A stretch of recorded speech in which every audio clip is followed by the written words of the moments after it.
Shalom Malachim, and welcome back to the broadcast. Peace be upon you. I'm Sean, your host.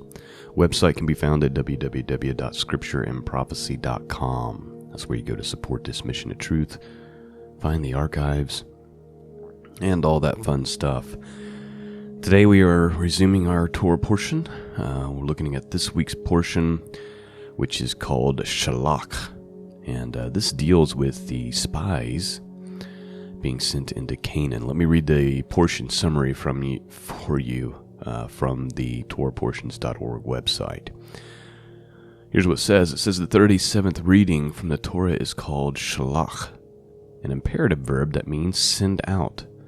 The portion is so named from the first few words of the second verse. Send out for yourself men so that they may spy out the land of Canaan. The Torah reading tells the tragic story of how the spies returned with a bad report about the promised land and influenced the congregation of Israel to rebel against the Lord. Thus God consigned the generation of Moses to wander in the wilderness for 40 years. This particular portion, by the way, also deals with giants in the land. Now, I have covered these giants. As a matter of fact, when we talked about Genesis chapter 6, we've talked about it. Enoch chapter 6. The history, not only in the Bible, but bones that's been dug up over the centuries, prove and tell the story without question that there were giants in the land all over the earth. If you want to know more about that, you can go to my YouTube channel and then go to the little search box and just type in giant, and you will find video after video after video, because for the first few years that I did the podcast, the giants and that study of the Nephilim was one of the top things that I was looking at. As you guys know, I suspect that in these last days that genetic modification and things like that will be a huge end time sign. Maybe even a resurgence of the Nephilim. And so that's always been a topic of interest for me. So I've done a lot of study on it, years of study on it, and lots of videos are available. So if you're new to the subject of giants and you think, wow, this sounds kind of crazy, kind of out there, do the research. You're going to be blown away by what you discover. I would start by going to my YouTube channel and searching for giants. In fact, let me just do this real quick on the fly. There's an old video that I created that really will help you get started. I think I created it many years ago, so I don't know if the quality will be on spot or not, but I think it'll help you get started. It's called Noah, Enoch, Giants, and the Great Deception. I created this 5 years ago. But it's a great starting point, and I think you should check that out. All right, let's get our portion read for this week. Shelach is the name of the portion. It's Numbers chapter 13 through 15. We will be using the Hallelujah Scriptures today. One of the reasons why is because when we get to the word giant, which is how it is in most English translations, the Hallelujah Scriptures actually calls it Nephilim. And why that matters, I'll tell you when we get there. So, without further rambling and further delay, let's begin the book of Numbers, chapter 13, verse 1. And Yehovah spoke to Moshe, saying, Send men to spy out the land of Canaan, which I am giving the children of Israel. Send one man from each tribe of their fathers, every one a leader among them. And by the command of Yehovah, Moshe sent them from the wilderness of Paran, all of them men who were heads of the children of Israel. And these are their names. From the tribe of Reuben, Shemuah son of Zachur. From the tribe of Shimeon, Shaphat son of Hori. From the tribe of Yehuda, Caleb son of Yephuneh. From the tribe of Yissachar, Yigal son of Yosef. From the tribe of Ephraim, Hoshea son of Nun. From the tribe of Benjamin, Palti son of Raphu. From the tribe of Zebulun, Gadiel son of Sodi.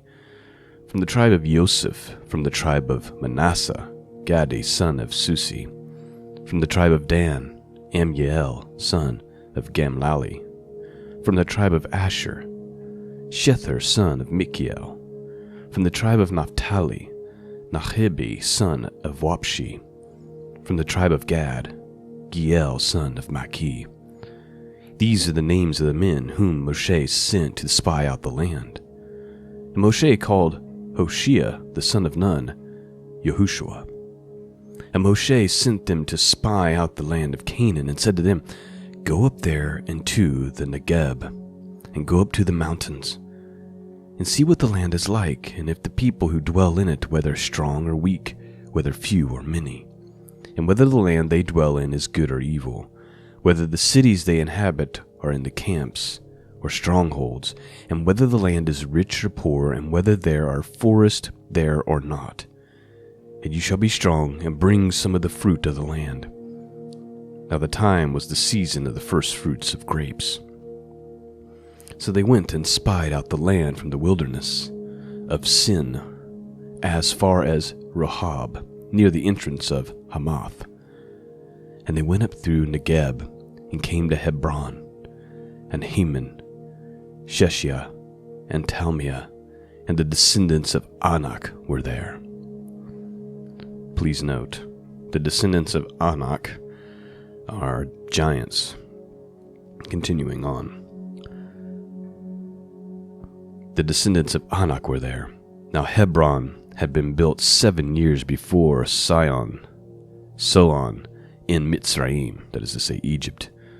And they came to the Wadi Eshcol, and cut down from there a branch with a cluster of grapes, and they bore it between 2 men on a pole, also of the pomegranates and of the figs. That place was called the Wadi Eshcol because of the cluster which the men of Israel cut down from there. And they returned from spying out the land after 40 days. And they went and they came to Moshe and Aaron and all the congregation of the children of Israel in the wilderness of Paran and Kadesh. And they brought back word to them and to all the congregation, and showed them the fruit of the land. And they reported to him and said, We went to the land where you sent us, and truly it flows with milk and honey, and its fruit. But the people who dwell in the land are strong, and the cities are walled and very great. And we saw the descendants of Anak there too. The Amalekites dwell in the land of Negeb, while the Hittites and the Jebusites and the Amorites dwell in the mountains, and the Canaanites dwell by the sea and along the banks of Yarden. And Caleb silenced the people before Moshe and said, Let us go up at once and take possession, for we are certainly able to overcome it. But the men who had gone up with him said, We are not able to go up against the people, for they are stronger than we. And they gave the children of Israel an evil report of the land which they had spied out, saying, The land through which we have gone as spies is a land eating up its inhabitants, and all the people whom we saw in them are men of great size. And we saw there the Nephilim, sons of Anak, of the Nephilim, and we were like grasshoppers in our own eyes, and so we were in their eyes. All right. So they go, and they indeed see the fruit of the land. They bring back the clusters of grapes and the pomegranates and the figs, but they give an evil report, and with the exception of Caleb. So Caleb's like, no, we need to go do this. Surely we can overcome it. Caleb obviously having faith, but the rest of the spies not having faith, but they were afraid not without good reason. And this is the part that most people miss, because most people don't understand that giants actually means giants. And again, for more information on that, I'm not going to get into that this morning. Go check out my channel and you'll find a plethora of videos and podcasts about it. But they saw the Nephilim there. And if we go to the Hebrew text, and again, I'm not talking about Strong's Concordance, I'm talking go get a Hebrew Bible, open it up. Verse 33, and you will see Et ha-Nephilim bani Anak, which literally means the Nephilim sons of Anak. Okay.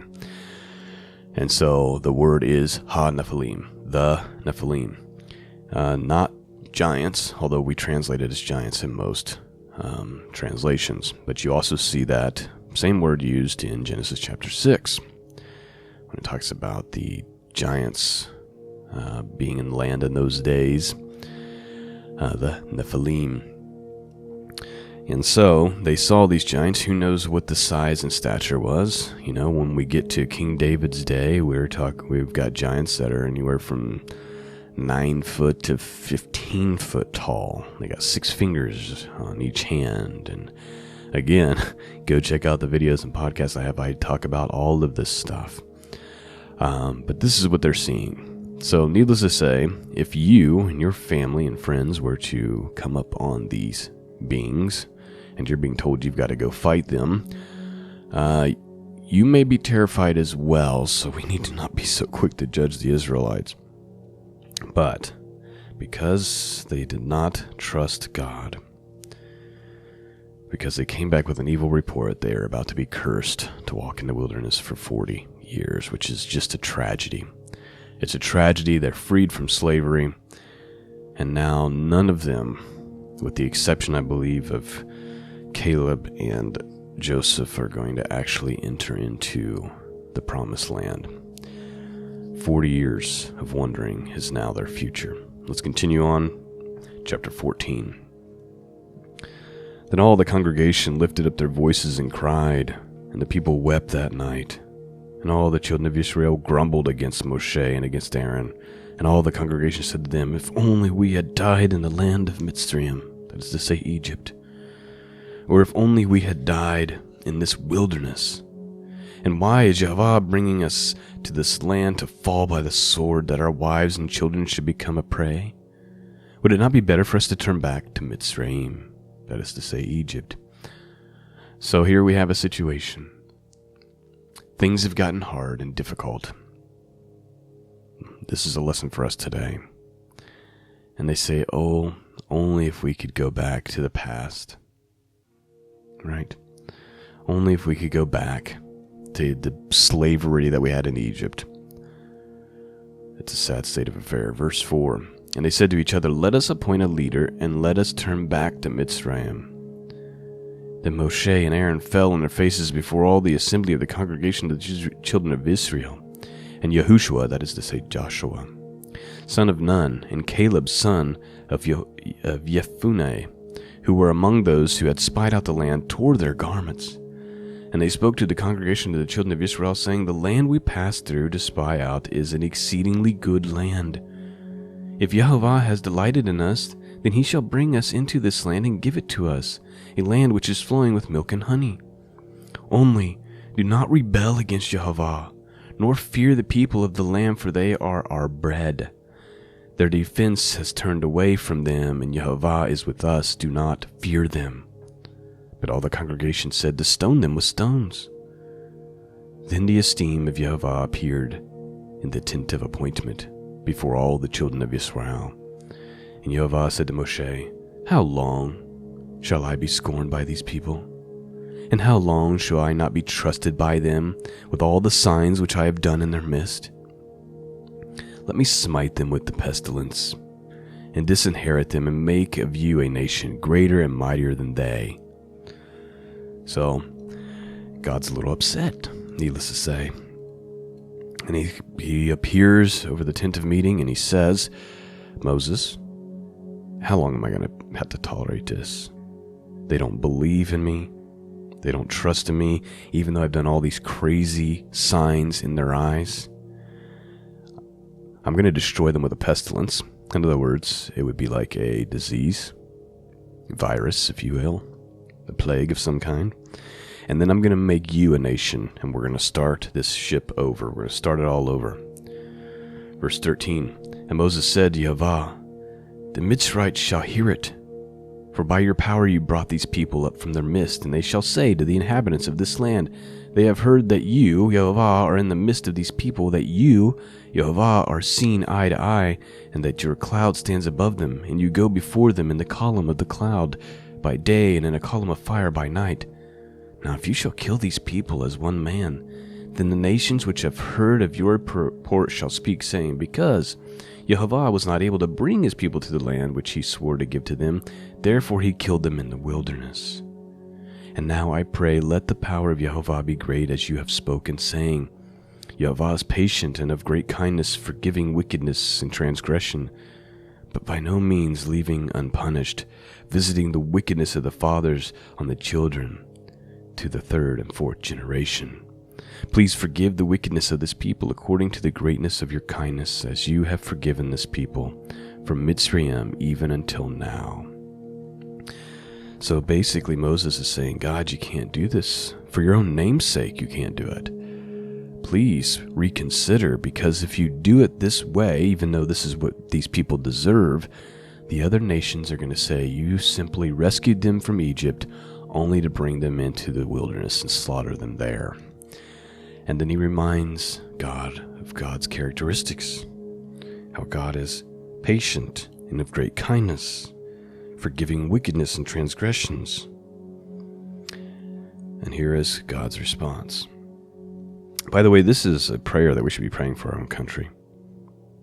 Please forgive the wickedness of this people, according to your greatness of your kindness, as you have forgiven this people from Egypt even until now. Verse 20.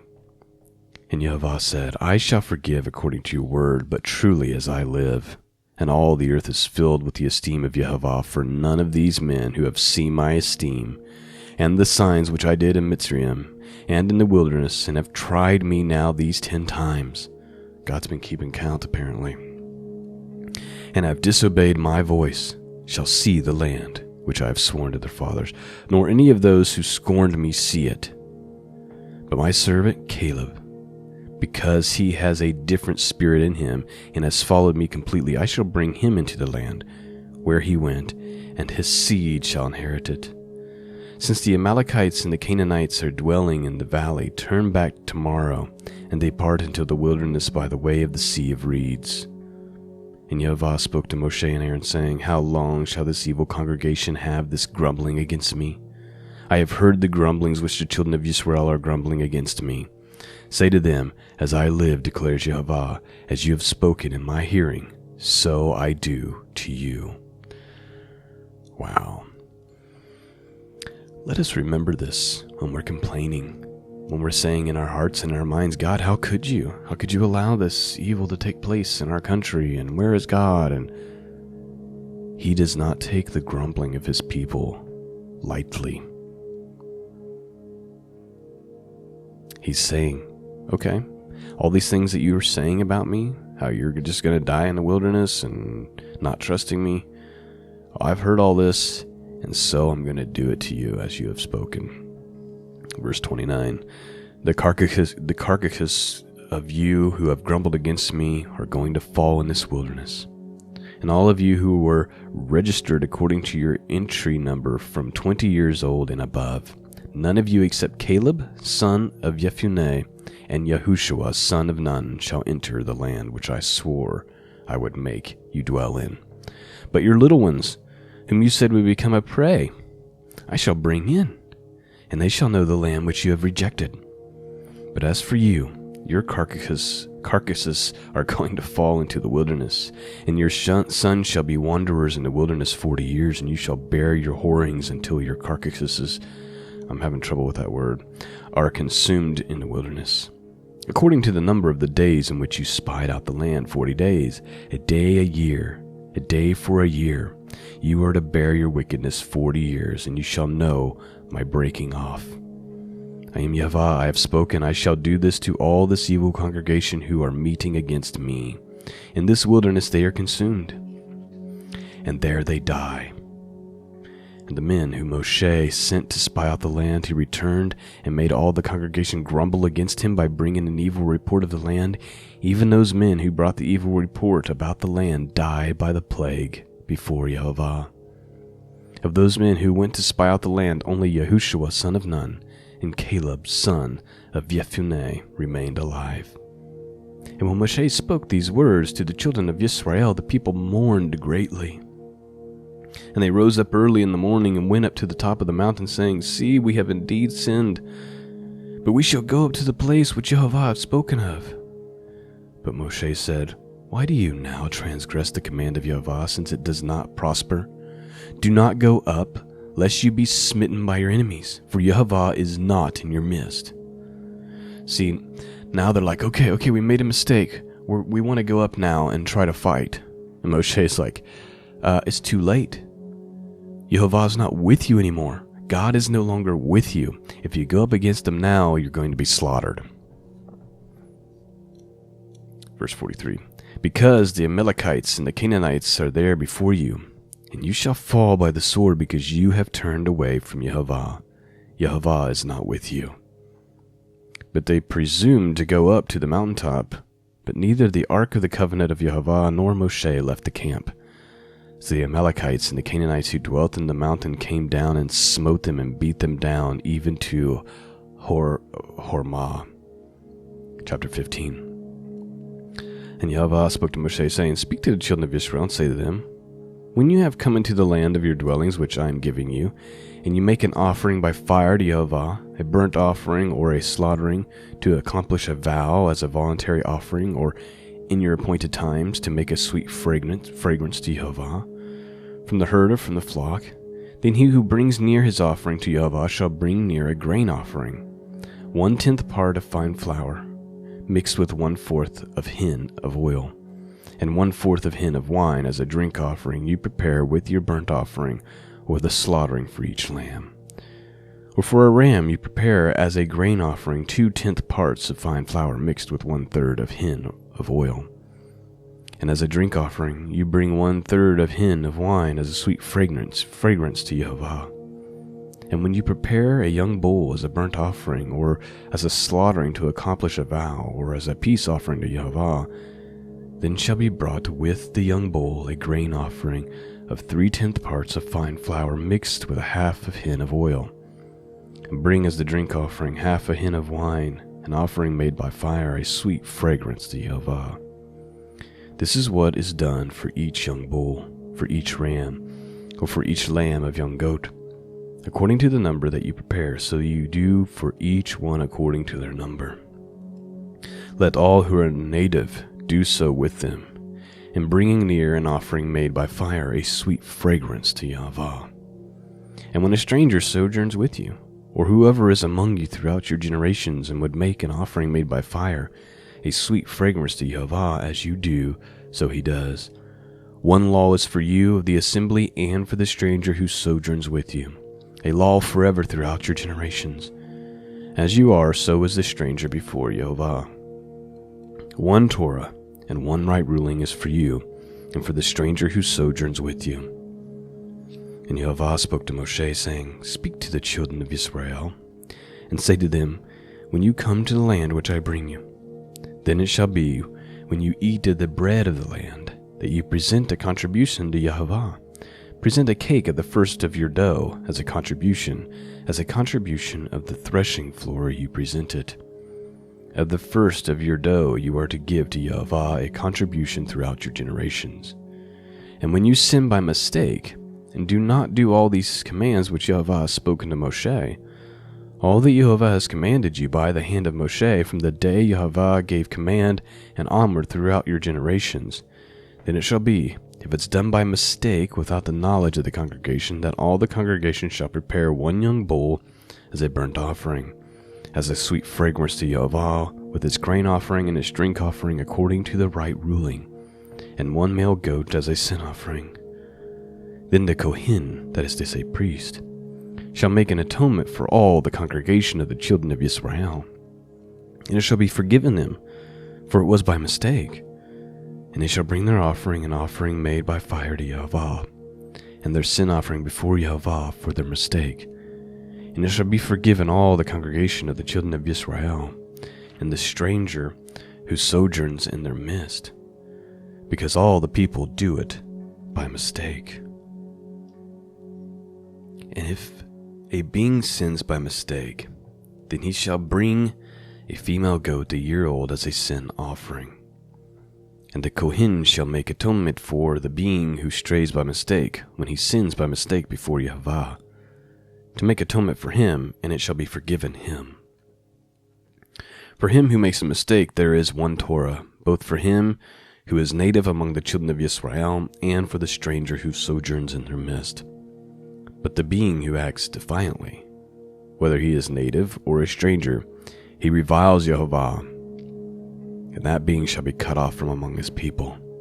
Because he has despised the word of Yehovah, and has broken his commandments, that being shall be certainly cut off. His wickedness is upon him. And while the children of Israel were in the wilderness, they found a man gathering sticks on the Sabbath day. And those who found him gathering sticks brought him to Moshe and to Aaron and to all the congregation. And he put it under guard, because he had not been declared what should be done to him. And Yehovah said to Moshe, the man shall certainly be put to death, all the congregation stoning him with stones outside the camp. And all the congregation brought him outside the camp and stoned him with stones, as Yehovah commanded Moshe, and he died. And Yehovah spoke to Moshe, saying, speak to the children of Israel, and you shall say to them to make seats on the corners of their garments throughout their generations, and to put a blue cord in the seats of the corner. And it shall be to you a seat, and you shall see it, and shall remember all the commands of Yehovah, and shall do them. And do not search after your own heart and your own eyes, after which you went whoring, so that you remember, and you shall do all my commands, and be Kodesh, that is to say, holy, unto your Elohim. I am Yehovah, your Elohim, who brought you out of the land of Mitzrayim. To be your Elohim, I am Yehovah, your Elohim. And that, my friends, is the end of the portion for this week. I pray that it's been a blessing to you this morning. Some shocking things that we read in that portion. The man being, I don't have any commentary, but other than to say, it's shocking, right? The man gathering sticks on the Sabbath day, and then he is put to death for violating that. And then God says, okay, put on a seat on your garments with a blue cord, and that is to remind you to not seek after your own heart, but to obey God's commands. We are so grateful to have the grace of Messiah, the grace of our Lord. But we should also be reminded to take obedience to God and His Word and His commandments very serious. May His mercy and patience and long-suffering be upon us all. And may we have the strength through the Holy Spirit to live out the life that He has called us to live. That is all I have for you this morning. Thanks for listening. I pray you all be blessed. Until next time.